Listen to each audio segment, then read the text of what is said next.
네, 오늘은 예레미야 31장 1절에서 9절 말씀으로 묵상을 함께 나누도록 하겠습니다.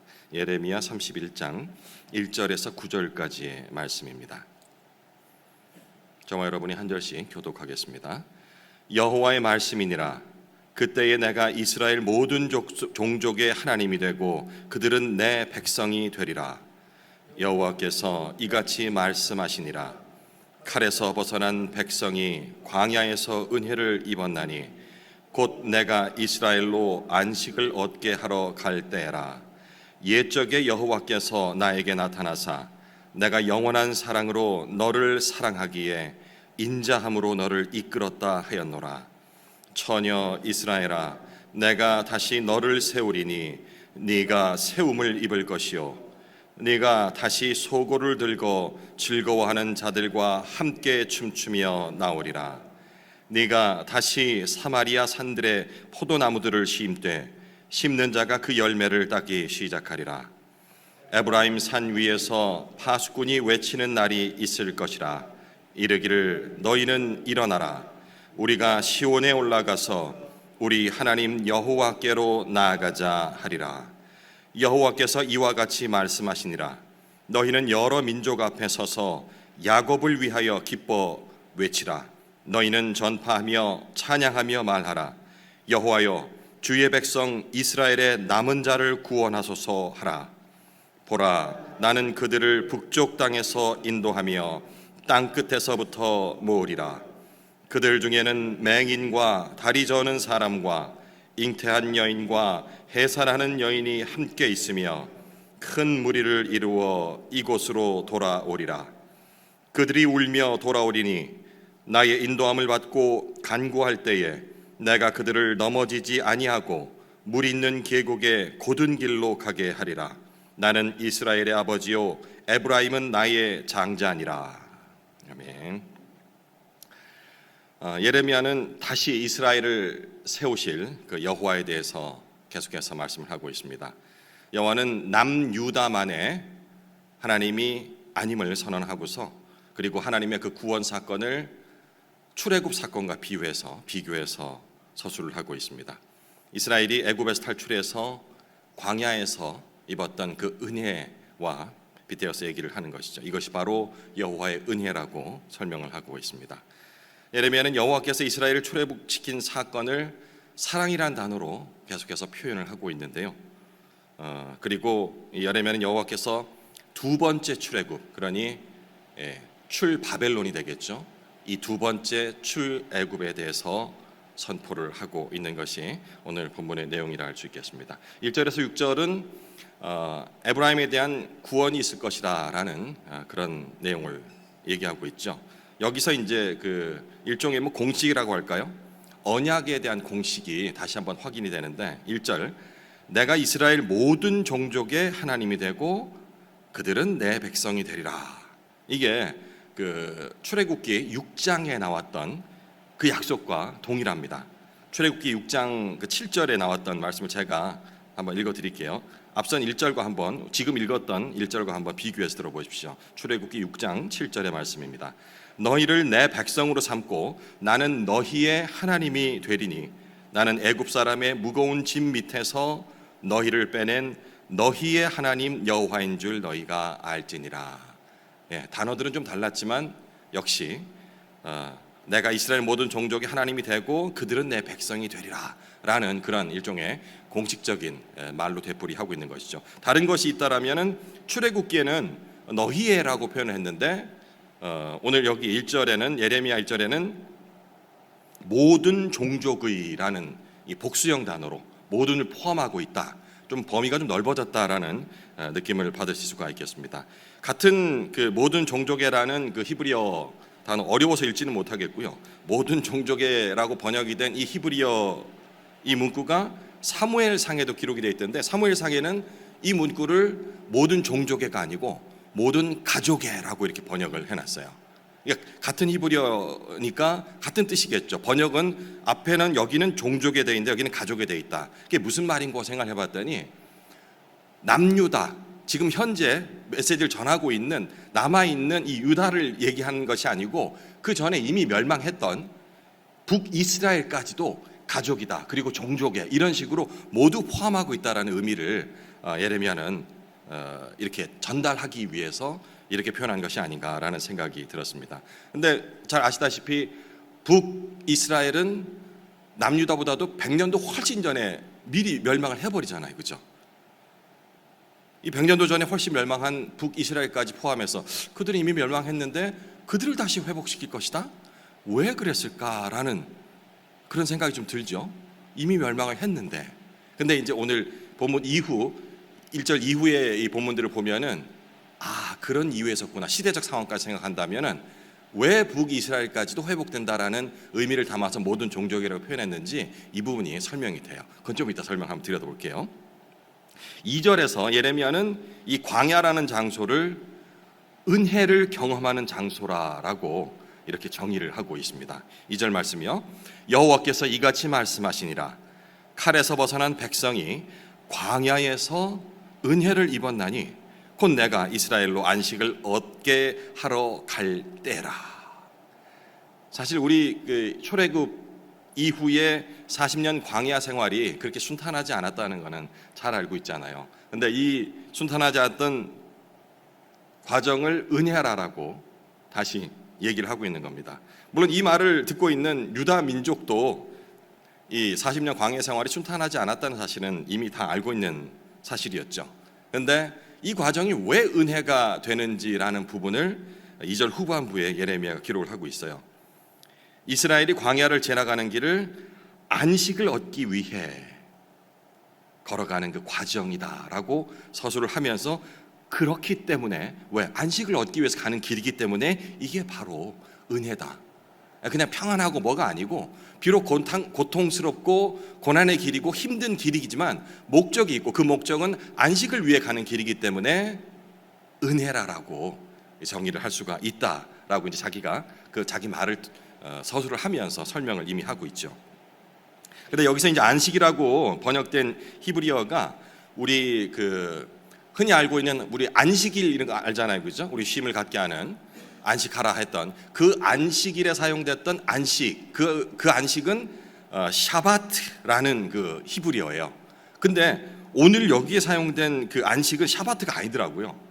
라가라는 단어를 썼는데, 저도 이제 그 신학 거기서 배울 적에 라가와 샤바트가 둘 다 안식이라 이 정도만 배웠지, 어떤 종류의 왜 그럼 다르게 쓰였을까라는 데에서 설명을 안 했는데 오늘 한번 찾아봤거든요. 그러니까 샤바트라는 그 안식일에 쓰이는 그 안식과 오늘 본문에 쓰인 이 라가라는 안식과는 조금 뉘앙스가 달라요.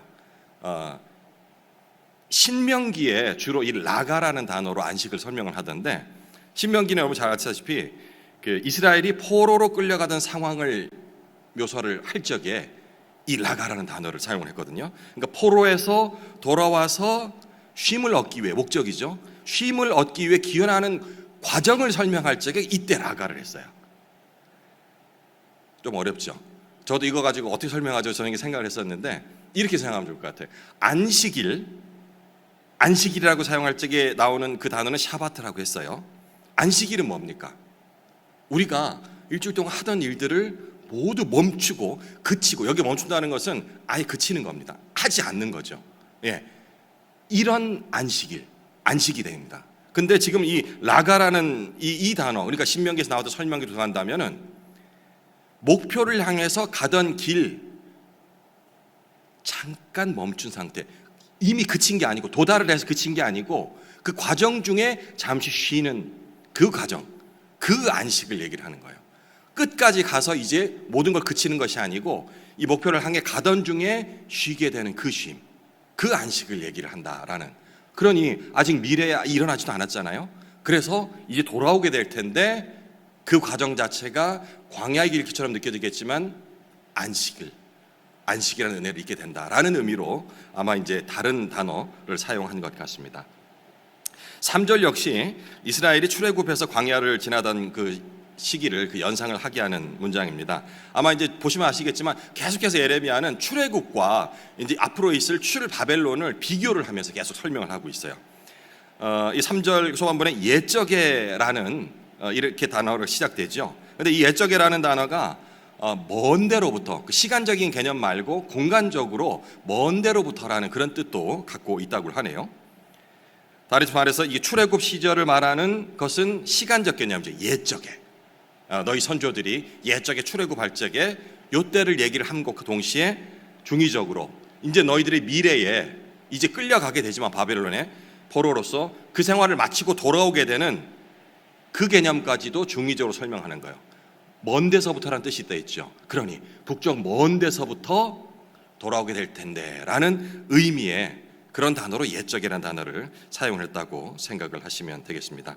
여호와께서 이스라엘을 애굽에서 이끌어내셨듯이 너희들을 포로지에서 다시 이끌어내실 것이다 라는 그런 뜻의 얘기가 되겠죠. 그리고 이 이끌어내는 이유를 3절 후반부에 중반부에 설명을 하고 있는데, 그 이유는 내가 영원한 사랑으로 너를 사랑하기에 라고 그 이유를 얘기합니다.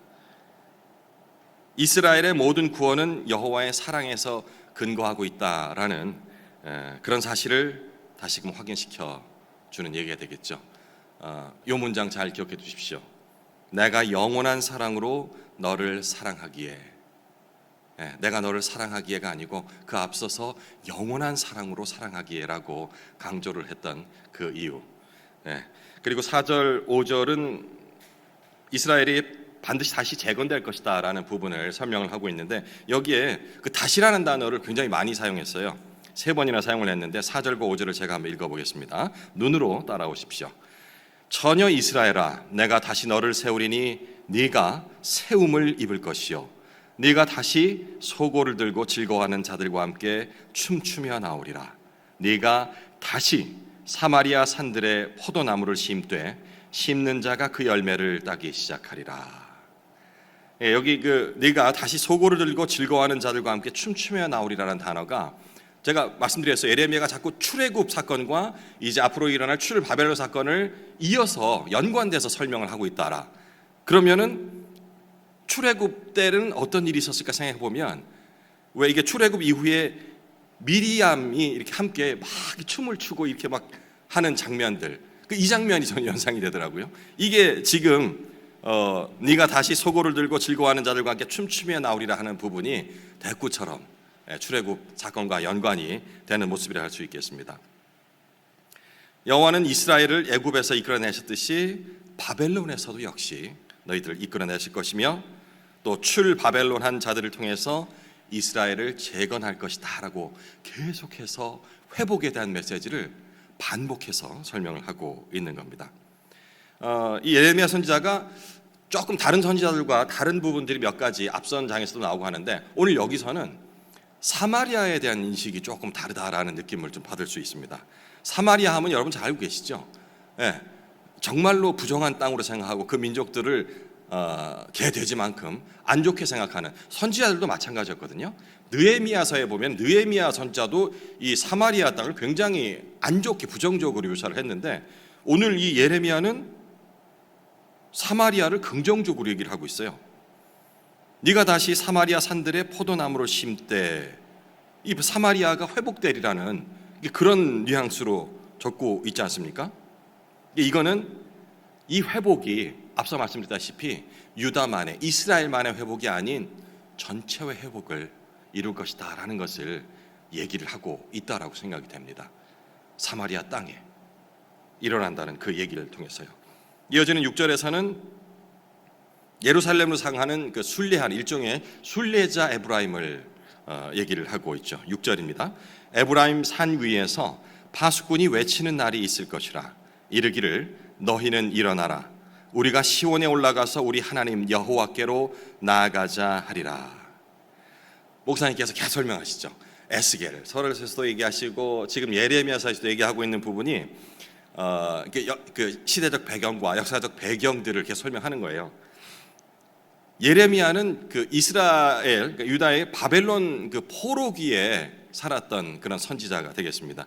주로 그의 예언은 정말 듣기에 너무나도 불편하고 정말 그 예언은 틀렸으면 좋겠다 싶을 그런, 너희들이 잘못해서 그 징계로 이제 바벨론은 포로가 될 것이고 멸망할 것인데 라는 그 내용을 쭉 얘기했어요. 30절 앞쪽으로 해서 계속 그런 듣기 힘든 그런 예언이 있었다 하면, 그 이후로는 오늘 본문을 포함해서 이제는 그 징계가 끝이 나고 너희가 그 포로에서 벗어나서 돌아와서 새로이 회복될 것이라는 회복의 메시지를 계속해서 설명을 하고 있다라고 우선 계속 말씀하셨죠. 그 중에서 예레미야 31장은 이스라엘 백성에게 하나님의 회복의 약속을 전하고 있는데, 이 회복은 특히 하나님의 사랑, 앞서 말씀드렸던 영원한 사랑으로 사랑하기 때문에 은혜를 잊게 된다. 그 은혜가 바로 회복이 되는 것인데, 이 약속을 강조하고 있습니다. 그런 관점에서 6절을 나오는 그 단어들을 한번 생각을 해보면요, 먼저 에브라임 산이 등장하죠. 에브라임 산. 에브라임 하면은 이미 멸망한 그 북쪽 이스라엘, 북이스라엘의 대표 지파 중에 하나입니다. 그러니 이 에브라임은 북이스라엘을 상징한다고 생각할 수 있겠죠. 그리고 에브라임 산이라 했으니까 이미 멸망한 그 땅, 북이스라엘 그 땅을 상징하는 것이라고 생각할 수 있겠습니다. 계속해서 일관성이 있죠, 그죠? 계속해서 너희만 회복되는 것이 아니고 이미 멸망한 북이스라엘까지도 회복될 것이라는 의미로서 계속 이런 단어를 사용을 하고 있는 겁니다. 그리고 이제 파수꾼이 등장하죠. 파수꾼 하면 일반적으로 뭐 경계, 보초를 이제 파수꾼이라고 그래요. 누가 저기 들어오나 안 들어오나 이거를 살피는 그 목적을 가진 그런 사람들을 파수꾼이라고 얘기를 하는데, 오늘 이 파수꾼은 그 역할을 벗어나서 적이 침공하는 것이 아니고 일종의 그 전령이라 할까요? 좋은 소식을 전하는 그 인물, 새로운 인물을 부여를 받은 그 상태를 얘기합니다. 기쁨의 소식을 전하는 자로서 파수꾼을 등장시키는 거죠. 역할이 이제 바뀌었다라는 것을 또 암시를 하고 있는 것입니다. 그리고 이제 그 시온에 올라가서라고 할 때 시온이 나오죠. 시온은 잘 아시다시피 바로 예루살렘을 상징을 합니다. 예루살렘은 또 하나님께 예배를 드리는 장소로서 대표되는 곳이기도 하죠. 그러니까 시온으로 올라간다는 것은 하나님의 성전이 있는 예루살렘으로 너희들이 다시 돌아와서 예배를 드리게 될 것이다 라는 것을 의미를 하는 거죠. 이게 뭘까요? 예배를 드린다는 것은 행위적인 부분보다는 영적인 부분을, 지금 예배도 못 드리잖아요. 포로로 가 있으니까. 그러니 포로로 돌아왔다라는 그런 상황적인 해방을 넘어선 영적인 해방까지도 회복을 이룰 것이다 라는 것을 바로 너희가 예배를 드린다라는 것으로 이렇게 은유적으로 표현을 하고 있다고 할 수 있겠습니다. 이런 설명들을 종합하자면, 바벨론 포로에서 돌아온 이스라엘 백성이 하나님의 그런 회복 약속을 받고서 다시 예루살렘으로 돌아가서 하나님의 성전에서 예배를 드리게 될 것이다 라는 그 말을 이런 단어들을 사용해서 예언을 하고 있는 것이죠. 이제 7절과 9절은 7절에서 9절은 이렇게 남은 자의 구원에 대해서 얘기를 하고 있습니다. 앞선 장, 그러니까 8장, 11장 뭐 이런 데서도 남은 자가 많이 나오죠. 보살께 설명해 주셨는데, 이때 남은 자는 포로로 아직 끌려가지 않고 본토에 남아있는 남은 자들을 의미를 했습니다. 그런데 이 7절 후반부에 기록된 남은 자는 그 남은 자가 아니고 포로로 끌려가서 그곳에 남아있는, 포로의 신분으로 남아있는 그 남은 자를 가리킨다는 점에서 앞선 장에서 나왔던 남은 자와는 좀 구별돼서 생각하시면 이해하시기가 쉽겠습니다. 그리고 이어진 8장에서 하나님은 이스라엘을 북쪽 땅에서 인도하고 또 땅끝에서부터 모으리라라고 말씀을 하고 있어요. 뭐 여호와의 심판으로 바벨론에 잡혀간 남유다 사람들이 포로 생활을 마치고 해방되어 돌아온다라는 단순하게 생각을 할 수도 있겠는데, 제가 아까 말씀드렸죠. 이게 이렇게 포함한다라는 의미가 당시 시대적 배경을 보면, 앞서도 제가 잠깐 말씀드렸어요. 역사를 생각해 보면은 이 남유다만의 귀환만이 아니다라고 생각해 볼 수 있는 게, 북이스라엘이 남유다가 멸망하기 전에 얼마나 전에 멸망을 했다라고 말씀했죠. 100년도 훨씬 전이라 했죠. 이 날짜는 여러분들 두 번째로 기억하는, 이 남유다가 멸망한 연도는 586, 586년, 이것부터 100년 훨씬 전. 722년 BC, 그러니까 주전 722년에 멸망을 했어요. 그러니까 100년도 훨씬 전에 여기는 이제 아수르에 의해서 멸망을 했잖아요. 근데 아수르는 또 누구한테 멸망당하냐면 바벨론에게 멸망을 당해요. 그러니 결국은 아수르에 이미 멸망당한 북이스라엘이 아수르도 바벨론에서 멸망을 당했으니 거기 다 속국이 됐어요. 그리고 이제 남유다까지 바벨론에게 멸망을 당하면서 여기서 해방이 된다는 것은 그 이미 한참 전에 멸망했던 북이스라엘까지도 회복이 될 것이라는 그런 의미로서 계속해서 너희 종족, 너희 가족, 그리고 모두 이렇게 표현을 하고 있는 겁니다. 이미 멸망해서 없는 북이스라엘이 뭐가 회복이 된다라는 그 개념이 이 역사를 본다 하면은 결국은 바벨론이 모두를 삼켰으니 바벨론이 멸망하게 된다면은 그로 인해서 속국이 됐던 모든 민족들이 해방된다라는 그런 의미가 되겠습니다. 마지막 구절은 출애굽 모습과 비교해 생각해 볼 적에 처음 출애굽했던 그 광야 길과는 다름을 설명을 하고 있습니다. 9절 말씀 제가 읽어볼게요. 그들이 울며 돌아오리니 나의 인도함을 받고 간구할 때에 내가 그들을 넘어지지 아니하고 물 있는 계곡의 곧은 길로 가게 하리라. 나는 이스라엘의 아버지요 에브라임은 나의 장자니라. 여호와께서 그들을 물 있는 계곡, 물 있는 계곡이라면 시냇가를 얘기를 한다고 볼 수가 있겠죠. 그렇게 인도를 한다. 출애굽 때는 광야길이었는데요, 그보다는 나은 물 있는 계곡으로 인도를 하겠다라고 마무리를 짓고 있습니다. 저 오늘 개인적으로 이 본문의 묵상 포인트를 뭘로 잡으면 좋을까 생각을 했었는데 앞서 말씀드렸던 그 3절 말씀을 오늘 여러분들이 한번 생각해 보시면 좋을 것 같아요. 3절에 내가 영원한 사랑으로 너를 사랑하기에 라는 구절, 내가 사랑하기에가 아닌 내가 영원한 사랑으로 사랑하기에. 어떤 사랑? 잊을 수 없는 사랑, 절절한 사랑, 이런 사랑이 아니고 영원한 사랑이라고 한답니다. 영원한 사랑을 단어를 생각하니까 저는 호세아서의 그 호세아가 생각이 나더라고요. 호세아는 누굴 사랑했습니까? 고멜이라는 여인을 사랑했습니다. 그런데 잘 아시다시피 고멜은 부정한 여인이었습니다. 창녀였습니다. 그런데 선지자가 그와 결혼한다는 것이 말이 되겠습니까? 그런데 하나님께서 그와 결혼을 하라고 해서 그 명령에 순종해서 고멜과 결혼을 합니다. 그럼 우리는 하나님께서 결혼하라 했으니까 아마 고멜이 나중에 훌륭히 현모양처로 잘 변화될 것이야, 이런 걸 기대할 수가 있는데 그렇지 않습니다. 고멜은 호세아 선지자와의 자녀까지 두었지만 또 부정한 짓을 계속해서 합니다. 그럼 이쯤에서 버려야 되지 않습니까?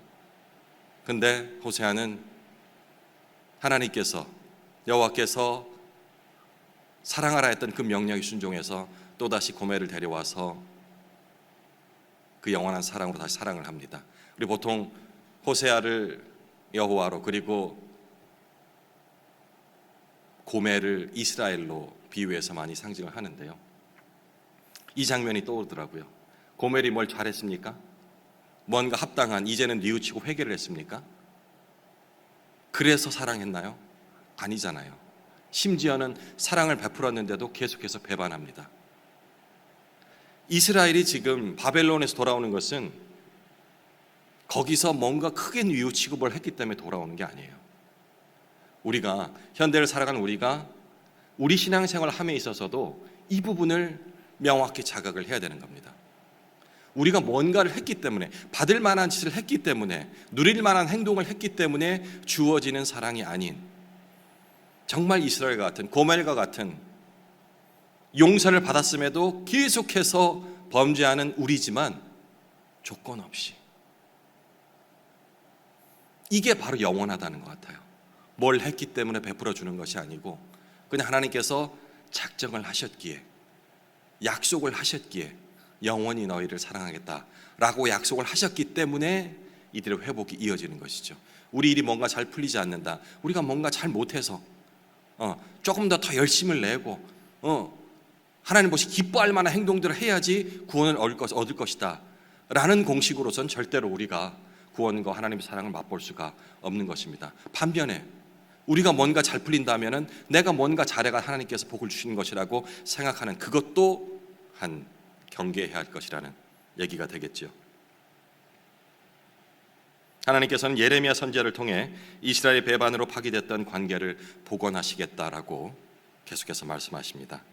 관계 복원의 조건이 충족되어서가 아니라는 점 반드시 기억해야 합니다. 옛적에도 그리고 지금도 영원한 사랑으로 백성을 사랑하시고 계시는 그런 이 사랑이 바로 영원한 사랑이 되겠습니다. 온 세상에 멸망하지 않고 이렇게 존속할 수 있는, 유지할 수 있는 이유가 바로 그 조건 없는 하나님께서 약속을 하셨기에 지금도 신실하게 지키고 계시는 그 영원한 사랑 때문이라는 사실 오늘 아침 기억하면서 남은 시간 묵상 이어가시기 바랍니다.